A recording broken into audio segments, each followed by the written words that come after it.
வணக்கம். அனைத்து உறவுகளுக்கும் எனது இனிய காலை வணக்கத்தை தெரிவித்துக் கொள்கிறேன்.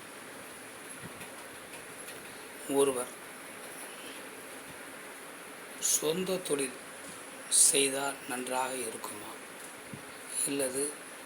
அல்லது சொந்த தொழில் செய்தால் அது வெற்றிகரமாக அமையாதா என்பதை பற்றி, அதாவது சொந்த தொழில் செய்யலாமா செய்யக்கூடாதா என்பதை பற்றி அறிவதற்கு ஜாதகத்தில் ஏராளமான வழிகள் சோதிடத்தில் உள்ளது. அதில் ஒரு சிறிய வழியை நாம் இப்போது பார்ப்போம். அதாவது எந்த லக்கணமாக வேண்டுமானாலும் ஜாதகருடைய லக்கணம் இருக்கட்டும், அந்த லக்கணத்துக்கு உரிய அதிபதி லக்னாதிபதி. அந்த லக்னாதிபதி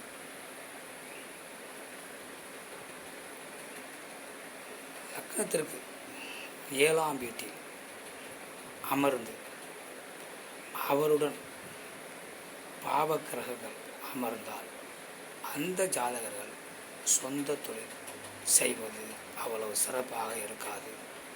சொந்த தொழில் செய்வதனால் அவர்கள் வாழ்க்கை மேன்மையடையாது.